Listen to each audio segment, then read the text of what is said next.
Hi guys, Matt here from Let's Play All. Welcome to today's special edition of Let's Play All. This is a non-Pearl Jam lesson.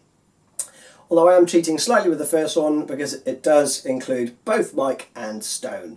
We're going to be looking at Temple of the Dogs, Hunger Strike. It's been requested quite a bit, so I thought I would get this one out of the way. So what I'm going to try and do from now on is every Monday I'll be uploading a Pearl Jam related video, but when I can I will upload an additional video on a Thursday which will be non-PJ. So I've already had a few requests and over at Patreon, on my Patreon page, cheers you awesome people who've already signed up, more on that in another video. Head over there if you want to get involved in deciding what goes up on this channel. Anyway, let's crack on and I'm going to show you both guitar parts and how they sound together. So first off, tuning. This is in drop D. Both guitars are in drop D because of that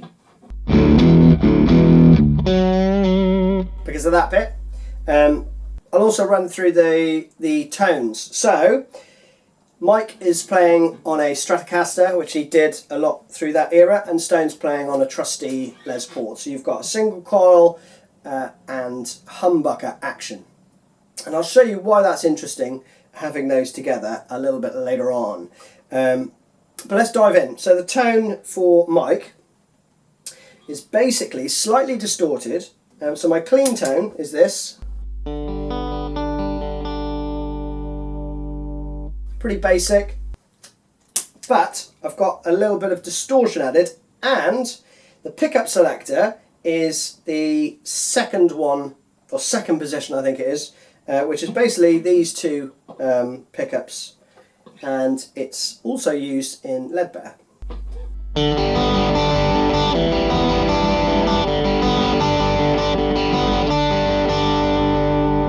Okay, if you listen to that and then listen to the album version, it's pretty close, I think. So let me play Mike's intro riff, which is also the verse riff, through in full, and then we'll break it down.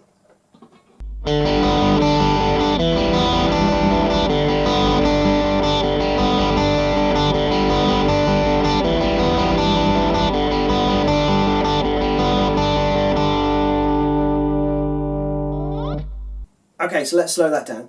The picking pattern is only on the D, G and B strings. That's all you're going to be using for this. And you're starting off with all three of them open. Like that. The next one is you can put your second or your third finger, I use my third, on the third fret on the B string. Like that. So those two together, slowly.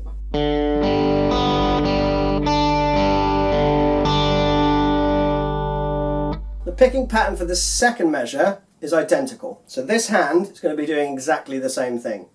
The only difference with this hand is you abandon your third finger from that B string there, and you put down your first finger, or your second finger, whichever, onto the second fret on the D string. Like this.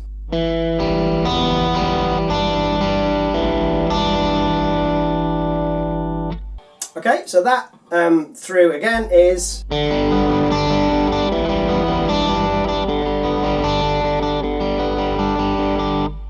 Okay, so the second bar is just the first measure repeated twice, like this.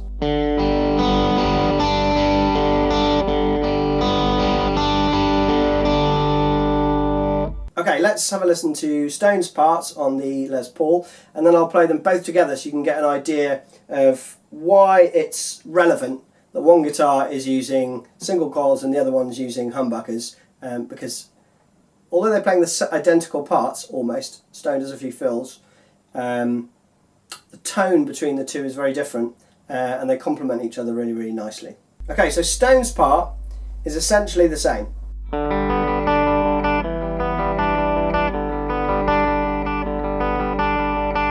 But the first and the third time, he does add some fills. He may add a few more, it's really difficult to hear them, but there's two that I picked out. So the first time round I hear.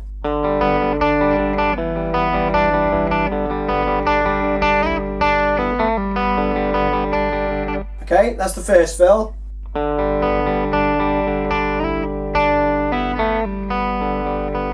Okay, we'll go through that slowly in a sec. The third time he plays this.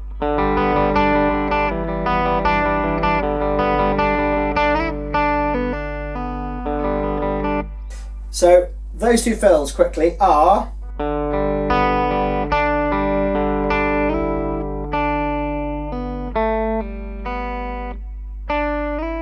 so there's a slide from the 3rd fret to the 5th fret on the B string, and then back to the 3rd fret, and then you pull that off to the open string, and then there's another pull off from the 2nd to the open string on the G, and then you play the open B.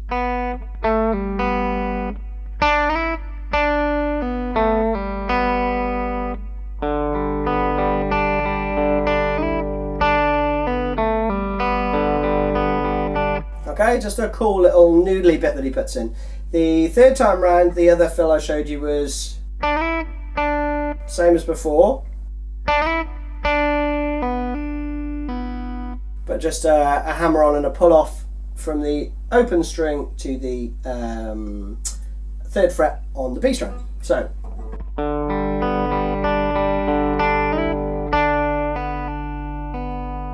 okay, and then you go back round. So let's hear how those two things sound together.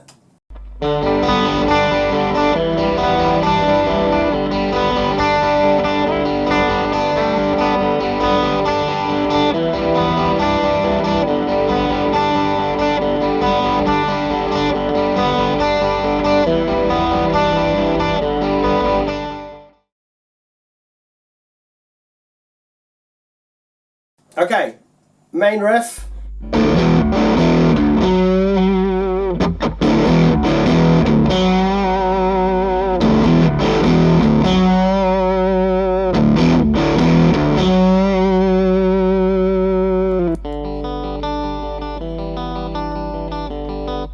And then you're back into that.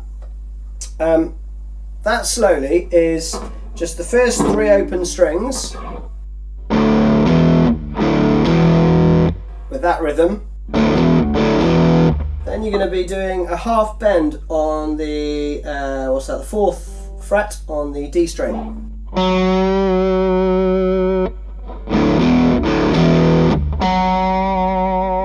There's a bit of a percussive mute in there as well, like that.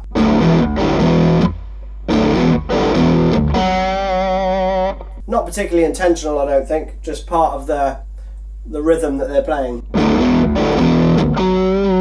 Also helps you mute those other strings so you don't go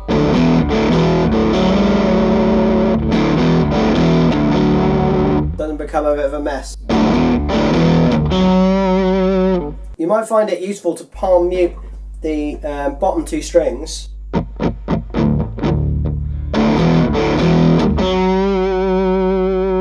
just so you let that ring out nicely.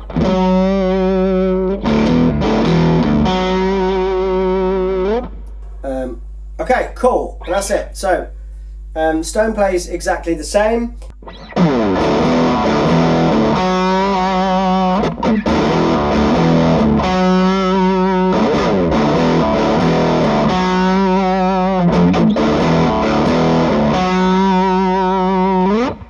So that's it. I hope you enjoyed it. As I say, head over to my Patreon channel. Go check out what's happening over there. Lots of fun stuff coming with your awesome support. So thank you again to everyone who's already subscribed. But anyway, enough waffle from me. I hope you enjoyed that one. And here's to some more Thursday non-Pearl Jam days. I haven't named it yet. I will do that soon. Cheers. Bye-bye.